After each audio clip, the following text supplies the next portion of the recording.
Imagine this, आपके सामने है बोर्ड एग्जाम का मैथ्स पेपर और मैथ्स के सवाल देखकर आपका पेन रुक गया, दिमाग एकदम ब्लैंक। क्या ऐसा आपके साथ भी होता है? हर साल लाखों स्टूडेंट्स इसी डर का सामना करते हैं। लेकिन क्या हो अगर मैं आपसे कहूं कि मैथ्स का ये भूत भगाना बिल्कुल आसान है? हाँ, आपने सही सुना। इस वीडियो में मैं आपको एक ऐसा सीक्रेट स्ट्रैटेजी बताने वाला हूं जिससे आप न सिर्फ मैथ्स के डर को फेस करेंगे बल्कि उसे अपना फ्रेंड बना लेंगे। तो कुर्सी की पेटी बांध लीजिए क्योंकि ये 6 मिनट आपकी जिंदगी बदल सकते हैं।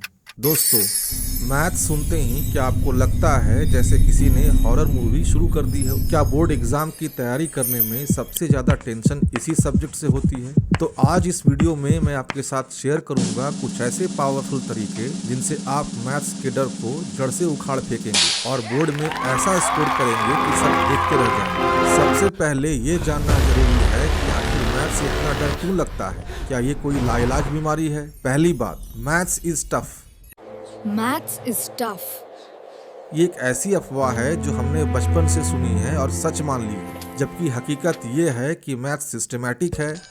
अगर समझ आ जाए तो सबसे ज़्यादा स्कोरिंग भी यही है। दूसरी वजह है कि हमारी अधूरी तैयारी, हमारा बेसिक्स बहुत वीक होना। सोचिए, अगर किसी बिल्डिंग की फाउंडेशन ही कमजोर होगी तो वो ज़्यादा दिन टिक पाएगी क्या? क्लास 8th और 9th के कॉन्सेप्ट्स अगर क्लियर नहीं है तो 10th के एडवांस्ड प्रॉब्लम्स किसी नाइटमेयर से कम नहीं लगेंगे। तीसरा कारण है फार्मूला फोबिया। एग्जाम हॉल में इंपॉर्टेंट फार्मूलाज का गायब हो जाना। ऐसा लगता है जैसे दिमाग ने हड़ताल कर दी। जब फार्मूलाज की सबसे ज्यादा जरूरत पड़ती है तब हमारे दिमाग में कोई फार्मूला आता ही नहीं, लगता है जैसे कभी पढ़ा ही नहीं हो।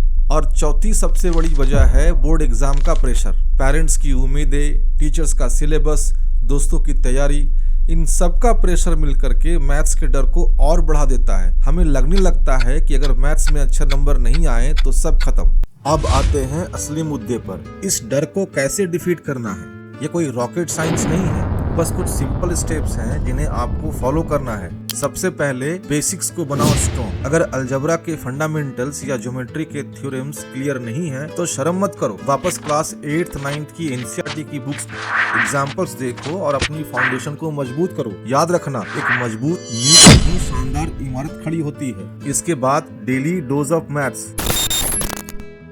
60 मिनट्स का पावर पैक। हर दिन कम से कम 60 मिनट्स यानी 1 घंटा मैथ्स के सवालों को सॉल्व करने के लिए निकालो। रट्टा मारने की कोशिश कभी मत करना। धीरे धीरे कंसिस्टेंटली प्रैक्टिस करने से आपका दिमाग मैथ्स की लैंग्वेज को समझने लगेगा और प्रॉब्लम सॉल्व करना एक हैबिट बन जाएगा। और इस 1 घंटे में करना क्या है, उसके लिए मैं आपको एक सीक्रेट टिप देता हूँ। और वो टिप है 10 सम्स डेली। मान लीजिए आप स्टैंडर्ड 10 में पढ़ते हैं और प्रैक्टिस के लिए आप RS अग्रवाल या ML अग्रवाल की बुक इस्तेमाल करते हैं। अगर हम पूरे बुक को देखें तो इस पूरे बुक में लगभग 2000 सम्स होंगे। अगर कोई कहे कि आपको ये 2000 सम्स करने हैं तो ये बहुत मुश्किल लगेगा, लेकिन अगर आप ये टारगेट ले लें कि एवरी डे आप कम से कम 10 सम्स करेंगे तो इस हिसाब से 1 महीने में आप 300 सम कर लेंगे और 2000 सम्स करने में आपको 200 दिन लगेंगे, यानी 7 महीने में पूरी किताब आप खत्म कर लेंगे। जो बाकी बचा हुआ टाइम है उस टाइम का इस्तेमाल आप रिवीजन करने में कर सकते हैं। तो एक छोटा सा कदम आपको 3 तरह से हेल्प करता है। पहला, एक बड़े काम को छोटे छोटे टुकड़ों में बांट देता है जिससे आप पर कभी बोझ महसूस नहीं होता। दूसरा, रोजाना प्रैक्टिस से आपकी कंसिस्टेंसी बनती है और आप कॉन्सेप्ट्स को कभी नहीं भूलते हैं। तीसरा, हर 10 सवाल पूरे होने पर छोटा सा विक्ट्री फील होता है जो आपके कॉन्फिडेंस को कई गुना बढ़ा देता है। इसके बाद NCERT, your best friend forever. CBSE के एग्जाम्स की तैयारी के लिए एनसीईआरटी तुम्हारी सबसे अच्छी दोस्त है। लगभग 90% पेपर इसी से आता है। इसके एग्जाम्पल्स और एक्सरसाइज के क्वेश्चंस को कभी भी लाइटली मत लेना। वर्ड प्रॉब्लम्स की तो खूब प्रैक्टिस करो क्योंकि ये कॉन्सेप्ट्स को रियल लाइफ से जोड़ते हैं।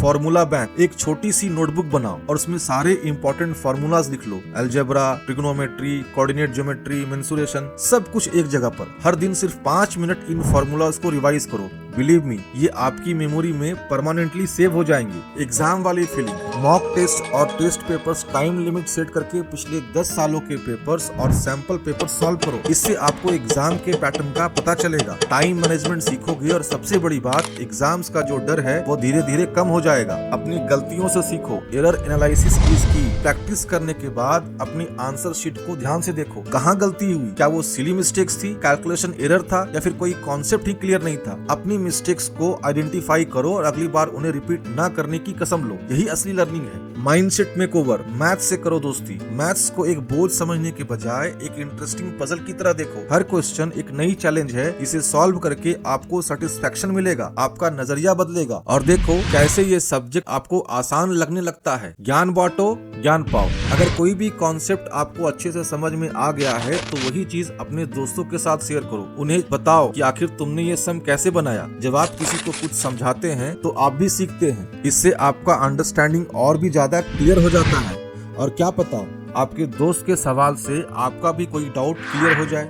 एग्जाम हॉल में कूल रहो। जब आपको एग्जाम पेपर मिले तो सबसे पहले उन सेक्शंस को अटेम्प्ट करो जो आपको सबसे आसान लगते हैं। इससे आपका कॉन्फिडेंस बढ़ेगा। अगर कोई मुश्किल सवाल आता है तो उसमें उलझे मत रहो, उसे स्किप करो और बाद में ट्राई करो। पैनिक बिल्कुल नहीं करना है। डीप ब्रेथ लो और शांत दिमाग से सॉल्व करो। Fit body fit mind, healthy routine. अपनी हेल्थ का ध्यान रखना बहुत जरूरी है। प्रॉपर नींद लो, रेगुलर छोटे छोटे ब्रेक्स लो। थका हुआ दिमाग मैथ्स के कॉम्प्लिकेटेड नंबर्स और फॉर्मूलाज को आसानी से भूल जाता है। इसीलिए अपनी बॉडी और माइंड को फ्रेश रखो। और सबसे लास्ट में मैं देने वाला हूँ आपको एक एक्स्ट्रा माइंड हैक, यानी कि जीत का सीक्रेट वेपन। ये एक ऐसा माइंड हैक है जो मैंने खुद ट्राई किया है और ये सच में काम करता है। जब भी आप कोई मुश्किल मैथ्स का सवाल सक्सेसफुली सॉल्व कर लेते हैं तो अपने आप को एक छोटा सा रिवार्ड जरूर दो, जैसे 5 मिनट अपनी फेवरेट म्यूजिक सुनो या अपनी कोई मनपसंद चीज खा लो। ये आपके दिमाग को मैथ्स के साथ एक पॉजिटिव एसोसिएशन बनाने में हेल्प करेगा और डर की जगह आपको मजा आने लगेगा। तो दोस्तों, मैथ्स कोई डरावना मॉन्स्टर नहीं है जिसे देखकर भागना है। रेगुलर प्रैक्टिस, सही स्ट्रेटजी और एक पॉजिटिव एटीट्यूड के साथ आप किसी भी मैथ्स प्रॉब्लम को आसानी से सॉल्व कर सकते हैं। याद रखना, डर के आगे जीत है। अगर आपको ये टिप्स हेल्पफुल लगे तो इस वीडियो को एक लाइक जरूर देना। अपने सभी दोस्तों के साथ शेयर करना जो मैथ्स से डरते हैं और हमारे चैनल को सब्सक्राइब करना मत भूलना।